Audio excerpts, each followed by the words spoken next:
Hi friends, Max El-Haj here. On this episode of the Corpus Animus podcast, I have training think tank coaches Adam Rogers and Kyle Ruth on. And because we have 1 week left in the open, we talk about how to reframe your experience if your results are not matching your expectations, elite level athletes struggling with the temptation to repeat workouts, and how different level of athletes should prepare for stage 2. And we talk about me getting sick during 19.5 and a little bonus, Kyle Ruth's nickname when he was a drunk college guy. Before we get into it, make sure you hit that subscribe button because we're on our road to 35K subscribers. And when we hit that milestone, we're going to give away a Black Zinc Rogue 2.0 barbell. Leave a comment below with what your drunk college nickname would be. That comment is what's going to enter you into the giveaway.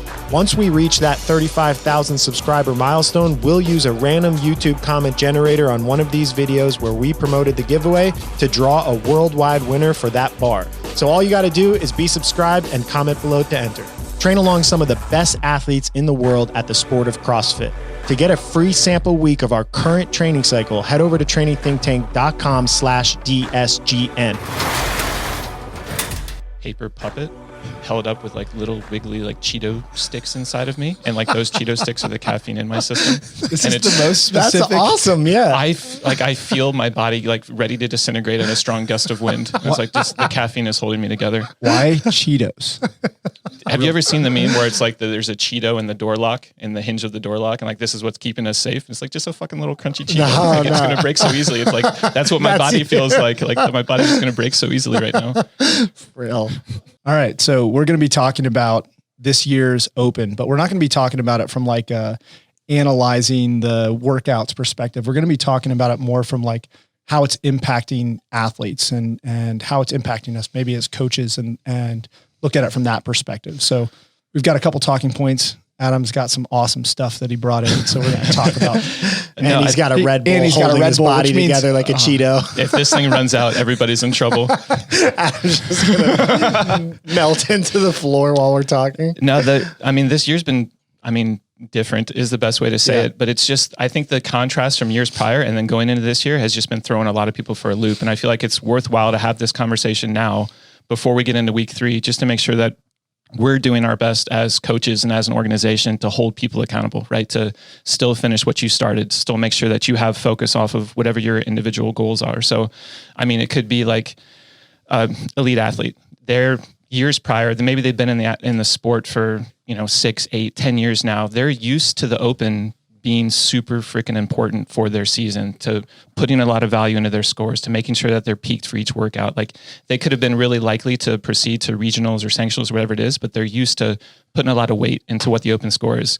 This year for that crowd, it really doesn't matter that much, right? Like you can be one and done. You could have some no reps. You could, finish 8% in the world or whatever it is. It doesn't matter for you. That's not your competition. People are really, really hesitant to accept that though. And we're seeing that a lot. We saw it in week 1. We see it in week 2. You see a lot of people doing redos when there's no objective reason to do redos, but there's plenty of emotional reasons to do redos. That's been one of the biggest things that I've seen is that people will turn in scores and when they get done with it, they're like, yeah, I'm happy with that. Mm-hmm. And then you advance 2 days where the leaderboard starts to evolve and, we have our internal leaderboard that starts to evolve and they see some of the names that have beat them and they're like, no, I can't. I need to do it again. I need to do it again for myself. Yeah. The quote that I've sent to a lot of people, I think it's a Teddy Roosevelt quote, I think, is comparison is the thief of joy. And it's like this idea that you train a long time and like, if you're in the design or if you're a member of TTT, you might see other people's scores, but seeing it on a worldwide stage where like you thought you were going to be maybe like top 100, top 200 in the world and you look and you're like 500, 600, 700, it steals your joy in that moment to see that comparison and be like, oh shit, like that's not good. You start questioning a lot of things. You question your training, you question your prep, you question your capacity right now in this moment. Am I really ready? Am I as good as I thought that I was? Yeah. And it makes people worried for stage 2. I think the other like wrench in the system is that we've seen 2.1s. I know we've had 21.1 and 21.2, but 21.2 really 17.1 was a repeat. And so you have 2.1s of these very low barrier to entry tests, very low loading, things that people over the course of the last year, how long have we been in quarantine? A year. Yeah. So everybody has been doing like body weight based, high turnover, fast. Like, so general people that are just interested in CrossFit, their overall capacity in that specific stuff is probably through the roof versus like higher skills that they couldn't train are probably way lower. Or strength metrics, which if they didn't have access to barbells and things like that. And we don't really know, like the whole stage 1 could be themed that way. Like the next test is, people are like, oh, well, the heavy one for bigger people. I'm like, no, heavy one, not, 95 pound thruster, like 95, 65 pound thruster. Yeah. It could just be like a standard workout. And I think that's really throwing people off, because a lot of the people that are used to having good fitness across different styles of tests are now seeing like, oh, well, this is not going to be different. This might not be a well-rounded open. It might just be like, hey, this is the prerequisite qualifier to get in. You should be top 10% no matter what. Yeah. It's even more reason to say that the objective comparison shouldn't hold the weight that you're giving them. Like we can talk about it all day, but it's still like this idea of how do you convince somebody of that so that they believe it emotionally, instead of just like saying, oh no, that makes sense. And then they go home and they can't sleep when they look at the leaderboard. For their entire career, the open has been the measurement of their progress for the most part, right? Yeah. It's the biggest test of fitness that exists, where you're comparing yourself against the entire world. And it's not that anymore. If you're someone who has aspirations of moving through stage 2, it's just not a test of your fitness anymore. It's just a thing that you have to do so that you can go test your fitness in stage 2. Stage 2. Yeah. Which is a whole different style of test. Maybe. Multiple tests. Well, I mean, it's definitely a different style of tests, because the equipment list that they put out. Different equipment. And then the timelines. Yeah. Timelines will make a big difference, because the repeat nature, and also like, for example, we put up Travis and Noah's 0.1 video, and I happened to be sitting in my office, and I had exactly 10 minutes before my next thing to do. And I was like, I'm just going to go on YouTube and like see what pops up. And a video of Vellner popped up. I saw Vellner's score on 21.2, and I was like, that was really impressive. Let me click on this video. And I just kind of like fast forward, and I saw this one part where he talked about Noah making up 30 seconds on just the set of 50 dumbbell snatches.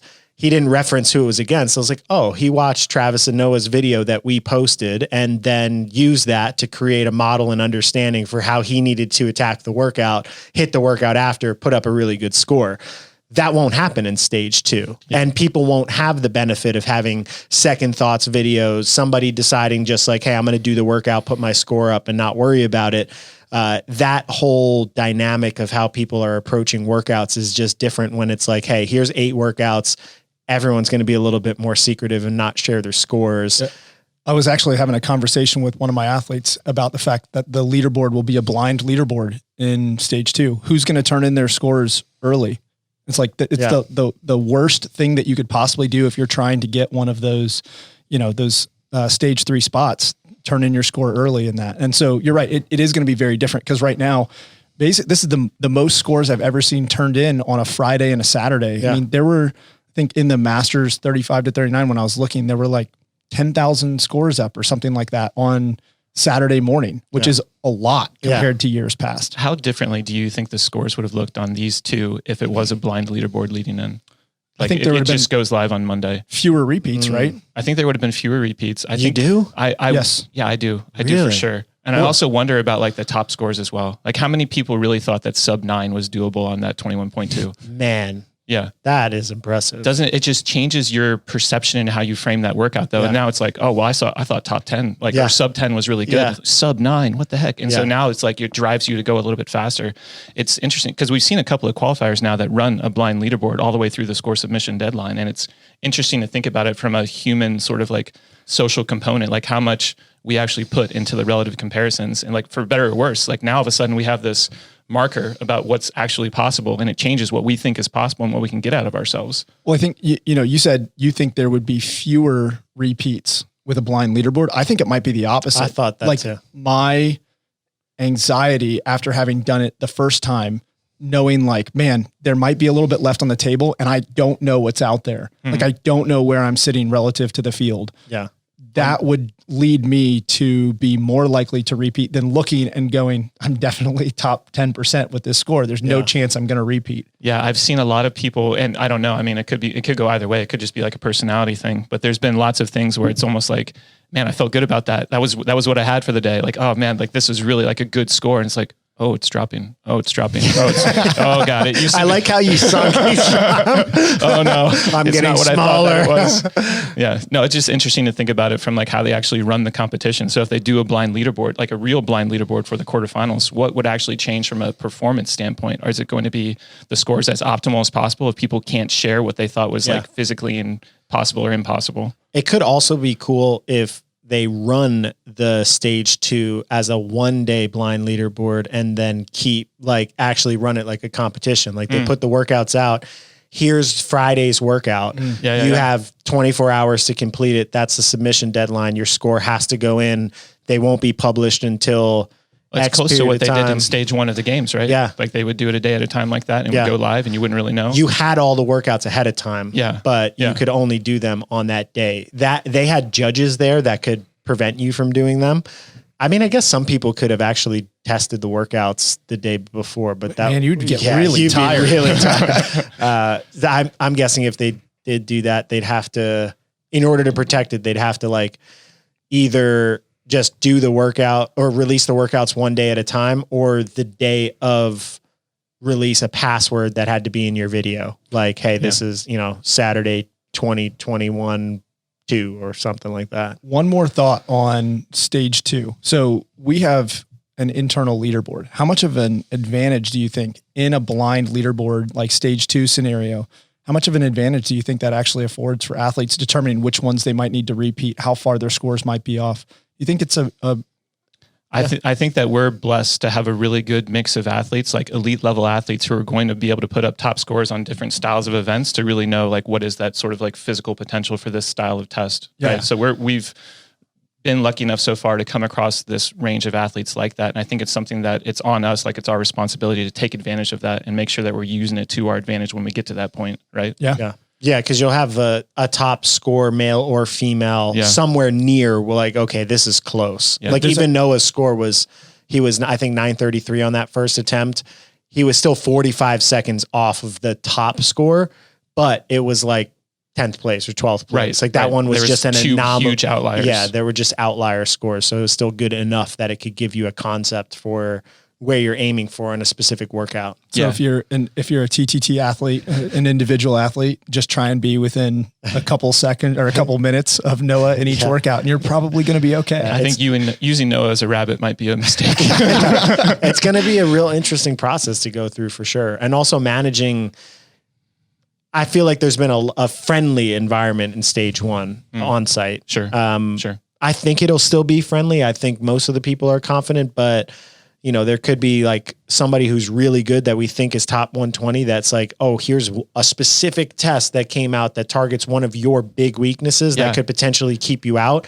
Now, are you going to be like, well, I don't want them seeing my workout, or I want them to go first so I could see where the score is and see the strategy. It's going to change things. It's the other interesting thing about this year is like the number of people who move from stage 1 to stage 2 is still large enough with their scoring system to really put a damper on your weakness, right? So they do that placement-based scoring, and there's 10% of people in your division who can finish above you on one of your weaknesses. It's not like at regionals where now you're comparing yourself against 30 or 40 people and like your score doesn't really change that much. There's thousands of people now who can still interrupt your process. So what you're saying is when they bring wall walks back out in the age group qualifier, I'm fucked. No, just do it on that blue mat this time instead of that slippery one that you did. Yeah. It's interesting. Sorry, go ahead. No, I was going to give him shit about beating him, but Wait, you beat me? Yeah, he did. Because I did it on the blue mat, not the slippery one. Out. And I repped you twice, then we would have tied. Yeah, I just thought it was interesting. I always find it interesting that like the movement came out, and my first thought with the wall walk was like, come on, this is stupid. Not because it's a stupid movement. I think it's a great training implement. But when I'm thinking of a movement done for time, I was like, this is so stupid. At the end of that, I was like, oh, maybe it's not so stupid. Like maybe it actually could be used as a test and they thought it out. Other problems, like not having the standards and scoring and all that stuff, like told to people that had to judge it beforehand, I feel like is kind of unfair from a sporting perspective. But that's not really where I was going there. But I just find it interesting, even in the course of 4 days of the Open, how much progress and understanding of how to do a movement faster and more efficiently, how it happens. And then realizing the dumbbell snatch 4 years ago was put out, and watching what the evolution of people's skill sets in the dumbbell snatch in 4 years, thinking about like, if they put a repeat of 21.1 and wall walks come out 4 years from now, what people's technique is going to look like. How much are you going to include wall walks in people's training designs? Me? Yeah. I don't know. I think probably just skill work, like do wall walks and figure out this speed and rhythm. It made a big difference. And they're like Danielle Brannon. So most people ghost rode on the way down. They would like go up, slide, and then kind of slide down the wall and make sure their hands touch before their feet. I think Danielle Brannon would come get hands down and then step her feet down to the ground.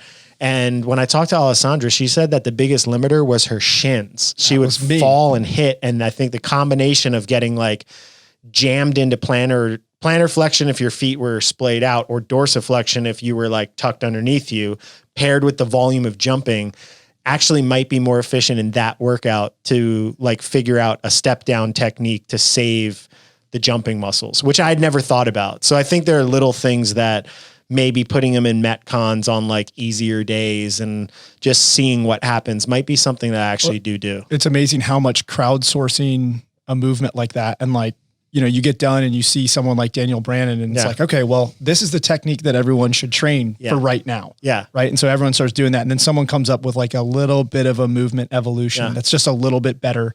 And, you know, that gets run with. I saw it with Noah's burpee box jump overs. He did a step technique on the box that I'd actually never seen anyone do before, that cut out an entire step of the movement. And I'm like, where'd you come up with this? He's like, I don't know. I was just playing. Yeah. I like shared that with some of my athletes. I'm like, you need to start practicing this. He is really good at figuring out how to make things efficient for his body. And maybe the one movement I'll take credit for helping him with specifically is a deadlift. Like we came up and we tried to repattern that one thing specifically, which could have been psychological from back injuries and stuff too. Yeah. But he just naturally is like, he'll get a movement and he'll just like play with it for a little while, find a rhythm of something he likes, and it's just like locked in and it holds up under fatigue. It's a really impressive skill set. It's a different type of skill set than Travis or like other elite athletes. That skill of being able to self-organize inside of the moment, is that teachable? I don't know. I don't think so. I think it's just kind of how he's wired. Yeah. Well, I mean, watching him do the wall walks, like he didn't watch the announcement. He came in, like read it and then did it. And like his method of doing it is how we try to communicate to other people. Like, look at what Noah did, 4 in, 3 out, keep it sustainable. Like he found one of the best ways out there and with no notice that morning. Yeah. So he came in, it's not like he was up late the night before. He came in Friday morning and did that. Yeah. I am in the process of reading Conscious Coaching, and he fits the mold of the technician so clearly. Mm-hmm. If you go back, I know I got to read it a while ago. I remember reading it and thinking I could like categorize my athletes and then continue reading them like, oh, they might also fall into this one and they might also fall into this one. And for myself, I'm like, I'm everything. I'm basically, I'm an enigma. I do the same thing when I read it. Every single one of them that I read, I'm like, man, I have qualities. Find a piece of yourself. Noah is very much a technician. If he's not, I wouldn't categorize him as the technician, but he has a lot of the technician qualities, just having watched him. Yeah, there was one that was like, I wanted to say like a butterfly or something, like somebody who was like light and airy. And I remember thinking back in the day, like, oh, that's Noah. Oh, I was thinking Bryn. Maybe. I haven't gotten there yet. So that's sort of like the elite athletes, their experience and our perception of their experience in the open so far. I think the next group of people that we should talk about, or maybe try and talk to a little bit more, is maybe the intermediate athletes, maybe like the RX level athletes. Like, how is it that you are going through the open, or maybe like going through your training and leading up to the open, and how is it affecting your emotional experience of the open? I think that a lot of people obviously are falling in the trap of overvaluing or over-identifying the score, right? Like assuming that their score is a reflection of themselves, their training, where they're at in their season. And I think one of the big contextual things that I've tried to tell people is to make sure that you understand that if you're at that level, you're not a professional. This is not something that you're getting paid for. This is not something that's putting food on the table. This is a hobby. It's a passionate hobby of yours, but it's a hobby. And what we want out of your CrossFit experience is this idea of making sure that you are a better person for going through CrossFit, right? Not this idea of like, hey, do the best you can inside this moment and then throw it all away and like move on to the next phase of your life. Yeah. We're not going to be doing CrossFit for the rest of our lives. Like we might be working out, but we're not going to be a CrossFitter for the rest of our lives. And so you try and paint that context for somebody in that realm and say like, hey, what is it about CrossFit that's going to make you a better version of yourself in the future? And one of them is this idea of character and integrity, right? This idea of like, hey, put your hard work in, have discipline around, your training routines, your fueling routines, your recovery routines. Yeah. What those aspects of the discipline and the self-motivation can carry over into that next phase of your life. Yeah. When we think about the open like that, those things can get compromised with overvaluing or over-identifying with the score. So now like you look at the leaderboard and you are deflated because you thought that you were going to be whatever it is in North America, like top 7,000 or something. And now you're sitting at like 9,000, 10,000. You're like, well, this season's over. I might as well just stop. Right. Like there's no reason to do in week 3. I can't make up that ground anymore. Yeah. It's like, no. That wasn't the purpose. That's not the purpose. Right. Like that's a goal for this year. That's okay. That goal might have, flown away. The purpose of your journey inside of CrossFit is not to finish top 10% in this any given season. You're not going to be telling your kids about that. You're not going to be a better human in the future for having done that. You're going to be a better version of yourself if you finish what you started, if you learn to hold yourself accountable to the kinds of things that you commit yourself to. And that's one of the big things that I've been trying to tell people all along. And that's like that Instagram post that I made is this idea of like, hey, listen, like, things aren't always guaranteed to fall in your favor, right? Like, and it doesn't matter how much hard work you put in. It doesn't matter how much you care about it. I guarantee everybody else cares just as much as you do. And it doesn't like entitle you to anything. I also think too, just like one of the biggest areas for growth as a human is getting punched in the face, is getting humbled. Like it's funny. You see like fighters, actual fighter, like Conor McGregor, you see this huge ego, the projection, whatever. But in reality, you cannot get to a high level in any combat sport without getting the shit kicked out of you for years. Actually, physically. Actually, like not just mentally. You're literally getting beat up for years at a time. Yeah. So the sport itself humbles you to the point that you then are really good at.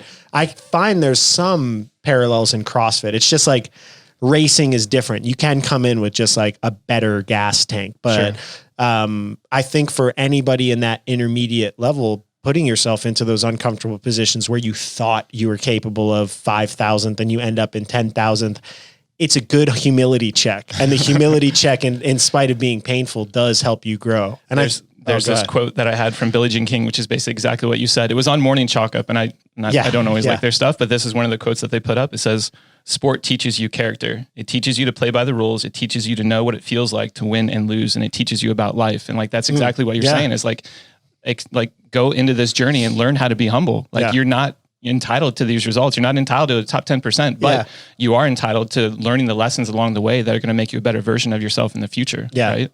I've actually found, so I do think I would have, I'm not going to like verbalize all of them here, but I would have contentions with how they run the sport for elite athletes. I think that I think they could do better job with figuring out how to source the best in the world, create a long season, maybe have them do the open for fun, whatever. I think there's better ways for that. However, for the intermediate athlete, I feel like this open actually has been really spot on. I think that the repeat of a test 4 years ago gave a lot of people who were first introduced to this workout, who've been training a little bit consistently, an opportunity to hit massive PRs. I mean, I think even on site, like I remember talking to Ansley, I think she improved by 4 minutes. Wow. Aaron got time capped and finished. So like just going through the process of training consistently showed like some very clear objective improvements in skills and in ability to handle a workout, different mentality.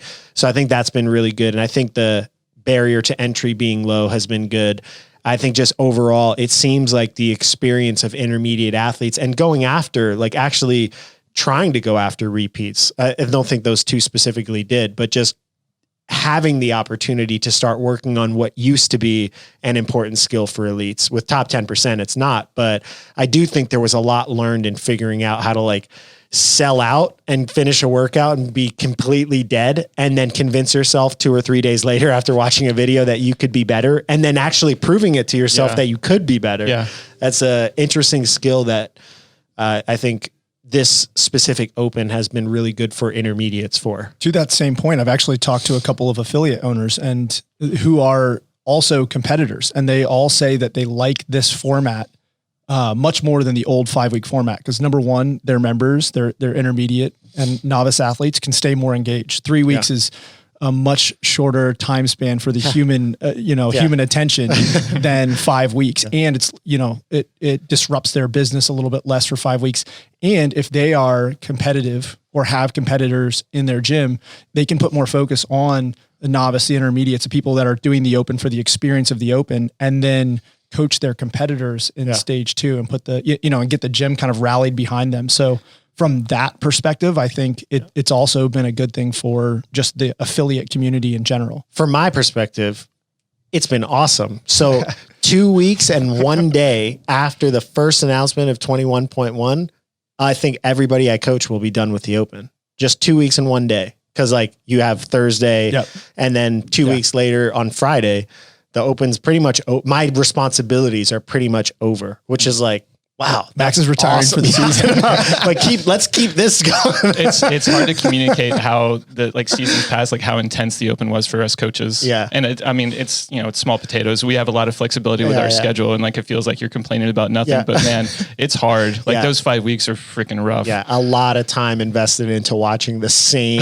movements over and over. Yeah. I'm really glad I didn't have to do any. I'm like, look, I'll do all my video review in stage 2. If you can't finish in the top 10% right now, we're done. I still love you. I still love you, but video, you're still a good person. I'll only check your video for standards pretty much. There you go.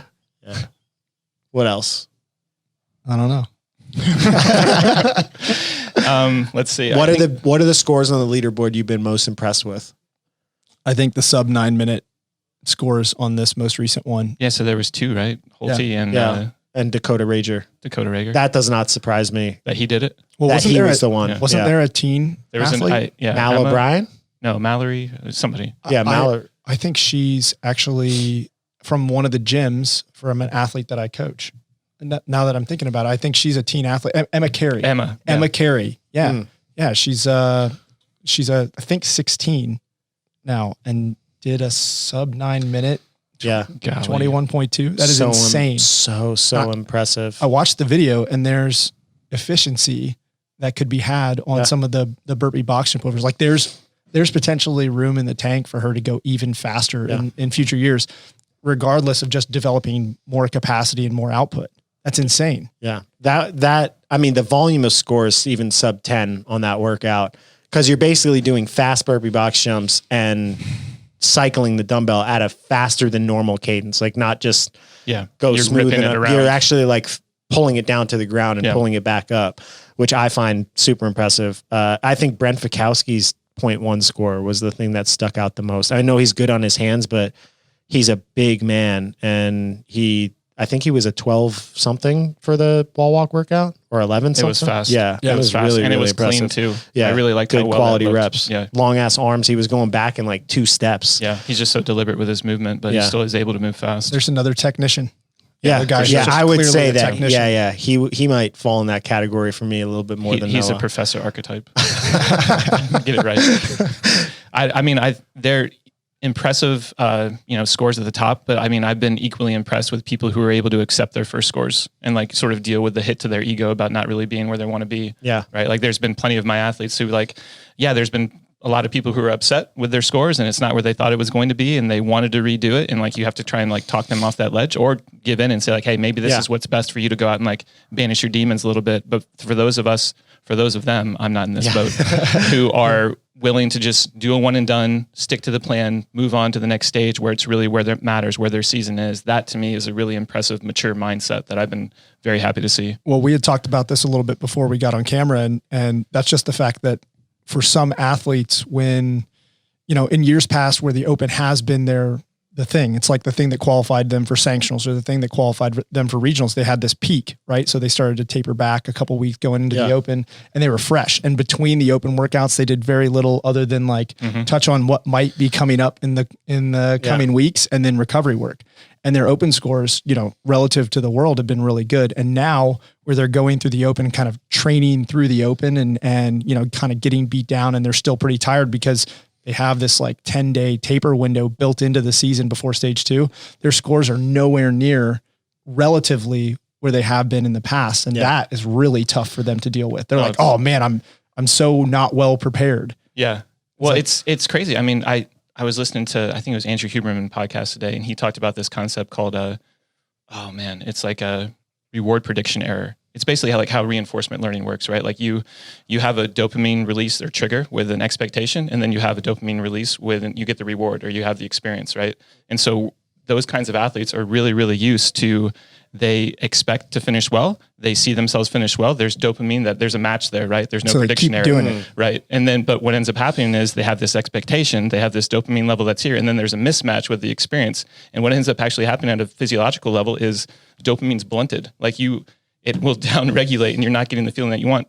You feel like shit when your expectation is mismatched. That's my whole life. But it's crazy to think about it like this. It's basically like, if I ring a bell and I give you a treat, like sort of like Jim Halpert from The Office, Dwight wants a mint in his mouth, and then you ring the bell and there's no treat. It's like, oh. Yeah. And that's what's happening. And it's crazy to think about it, because there is a neurochemical response to not having your expectation met. And some people are dealing with that by saying, fuck it, I'm going to do it again to get my... I want my dopamine. Yeah. Right? And then they go and they get their better score, and then they get their Yeah. dopamine. But do you think as coaches that we could have had conversations with those athletes beforehand and been like, all right, you should expect going into this to not perform as well as you have in years past, because we're going to train through it? Do you think that would have even had any bearing? No, and I feel like it's almost like the wrong headspace to be in. It's like, hey, don't care if you do badly. It's hard to say that to a competitor. I think impossible to say that. It's impossible to say that. And that's the difference with like you can convince somebody of something objectively, but until they emotionally believe it, it's never going to sink in.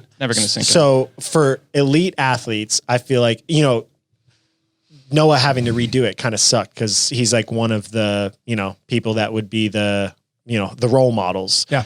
But he had to redo it because his reps were legitimately not good. His hand was coming off the line early, because he was going to do it, because Travis's first score wasn't good, and because they were going to be training partners. Travis is like, I'll just jump in with him and do it. Not necessarily because he needed to, but because he wanted to be a part of that. Pressured into it. So then it was like, all right, well, the two most visible people that I have, even though I just said, don't repeat workouts unless you absolutely have to, are repeating the workouts. So it kind of set a bad initial standard.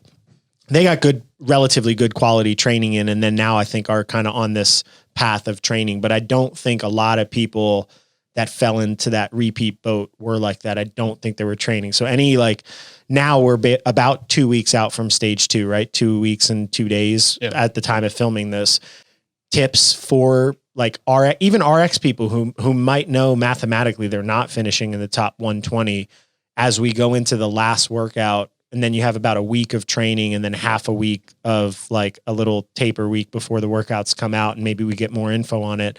What would you recommend? Or how are you dealing with your athletes? Maybe is a better question. Between now and then, short term? Yeah. Yeah. How do you, let's say they fucked everything up. It went completely, how would you try to write? Very common experience. Yeah. How do we right the ship in the last 2 weeks to optimize? Because we all know, that's where the real leaderboard is. That open leaderboard is basically fucking... Yeah. Well, slashed number away. one, they should have last weekend done a stage 2 simulation. Yeah. So this past weekend, if they weren't doing research, that's what should, in an ideal world, that's what should have happened. And then this week, probably taper back a little bit into this open workout. I figured the open workout would be a really good dose of intensity, right? Mm-hmm. So I hope the open workout will be a really good dose of intensity. Max duration passive hang. Then oh gosh, into a max duration sandbag hold. Yeah. Super intense. Yeah. No, I think short term for that athlete who doesn't really have a realistic chance of advancing into what's it called? Semifinals. Yeah. Stage 3. Right now is about building confidence. You want them to feel as prepped and primed and ready mentally as you possibly can get, which means touching base with them. Hey, what movements from the equipment list from the quarterfinals do you feel that you want more touches on? What feels rusty right now? What is it that you feel is going to get you best prepped for that stage? Yeah. And then you also try and frame the experience of quarterfinals to say hey, this is a learning experience. This is not a grading experience for you, right? We're not really going to go in there and put a bunch of value into where you're at on any specific test. It's about learning what it's like to compete in that kind of environment so that when you're exposed to it again, you're going to be better for having had this experience. It's like taking your pre-test on fractions before you've covered fractions in third grade. Man. Owen's learning fractions right now. It's a hard concept. But no, I think short term, it's basically just trying to do the best you can to set them up for success. And I feel like a lot more of that is going to be mental than physical. Yeah. I mean, 2 weeks is not really much time to train anything to the point of getting it better. You can get more touches on it. You can get more exposure to it to improve the feel of it. But I feel like a lot of it's just upstairs. One of the biggest mistakes I've made in years past, not more recent years, but when tapering CrossFitters for something that's really dense, like a dense testing period, like a stage 2, where we anticipate, like 5, maybe 6 tests across 5 days or 4 days, is letting their volume tolerance deteriorate. So that what happens is, you taper them like you would an endurance athlete. That's what I used to do. Yeah. I came from an endurance sport background, so I tapered them like that. So 2-3 days out, they were doing very little. And then they're so sore after the first day, they can barely move. Well, that would be from a training perspective. You talked about what you would do from a conversation and, psychological perspective. Taper, but don't lose your volume tolerance to things like 150 wall balls or 200 wall ball, which is likely to show up in stage 2. Yeah. Yeah. Well, we will do that in the design elite via EMOMs and creative ways of not doing smash your face in Metcons the week before, but we'll try to do that. Yeah, no, I feel like the biggest message that we can try and communicate as we head into the last week of the Open is just, stay the course. And the course is also probably, dependent on the individual. If you're an elite, know that this is week 3, you know where your race is at. It's probably not right here. Do the things that are going to set you up well for the next stage. If you are an intermediate or RX and you're still fighting for that 10%, still make sure that, finish strong, finish what you started, but don't overvalue or over-identify with the results. Know that you're not doing this to compete inside the sport. You're doing this to make yourself a better version in the future and take the lessons appropriately. Yeah. I think to that point as well, if you're someone who's sitting in like 8,000, if you're a male in the North American region, you're sitting 8,000th place. Remember that a lot can change in 1 week with just some different movements and equipment and things like that. So people who had a big drop from week 1 to week 2, like they might think that they're out of it, but listen, you could probably jump just as much from week 2 to week 3, right? I think I moved up 750 spots this week. So I have a question. In 2019 Open, I got sick right before 0.5 on Thursday, I think. Remember that. And I waited until Monday to do it, and I was still sick. I'm a bad sick person, and I'm a slow recoverer when I'm sick.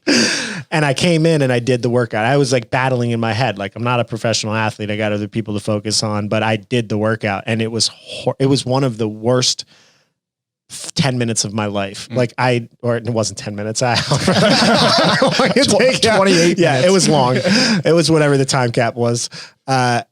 It was horrible. Like it was a super, super challenge. If you had somebody in that same boat, like not a professional athlete, not going to make it anywhere in the sport, coming up on 0.3 right now, not feeling good, something's niggling.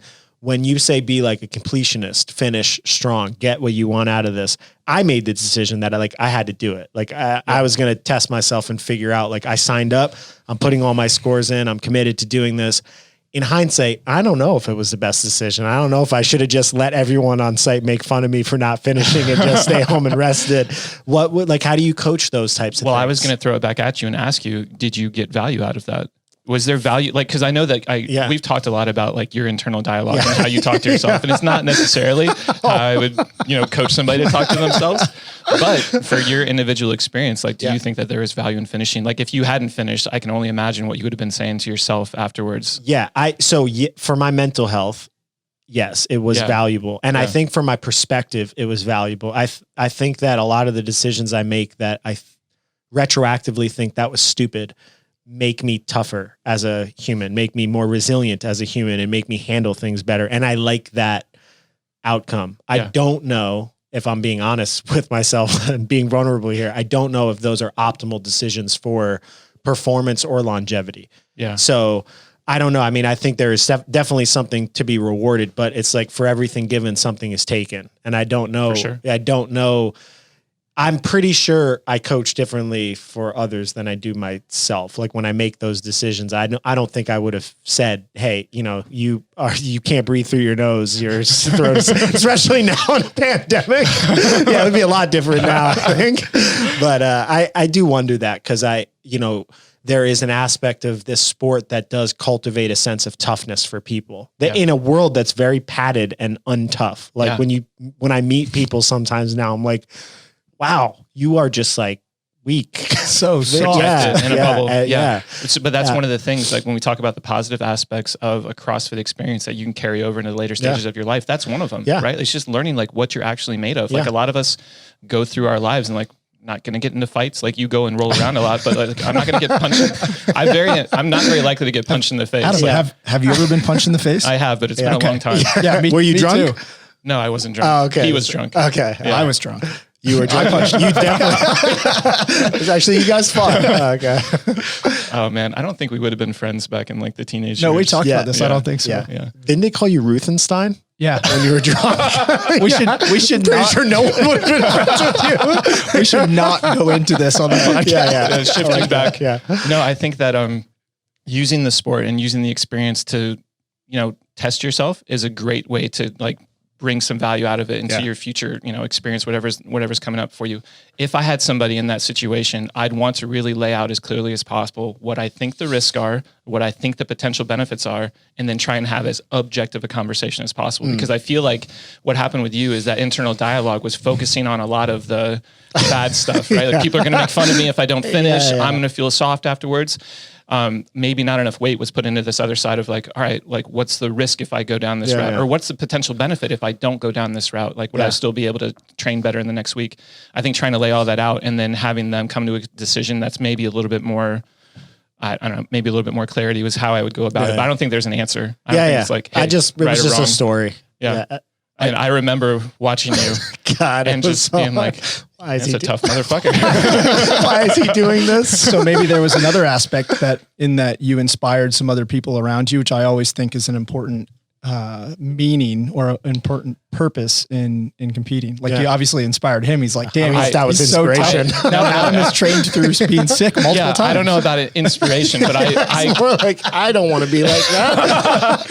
it was almost like I respected what you were doing because I knew why you were doing it, and I knew how painful it was to do it. And so like I knew like the choice that you made, and like you accepted the pain that was associated with it. And so like you grew in respect that day. It wasn't necessarily like, oh, look at how much you can hurt. It's didn't like grow in intelligence. You knew it was going to hurt. You knew what was going into it, and you did it anyway. So like I can respect that. Yeah. All right. So out of the personal narrative, any quick tips as we sign off for people as they're finishing, other than just like finish strong, remember why you did it, that type of stuff. Make sure you submit your score before the deadline. I had a paranoid feeling about that last night. I went through and checked some of my athletes. I'm like, did they post their scores? The problem is the time window that we're in, like they don't have to be validated yet. Yeah, so there's people who have blanks and I'm texting them, like, did you submit? Did you submit? Like, yeah. Back off, coach. Get away. So that's it. That's it, I think. Agreed. All right. Any tips for coaches? Hang in there. We're almost there. Quarterfinals are going to be awful. Try and get some sleep between now and then. All right. My last tip would be enjoy the octopus. Get your shirts.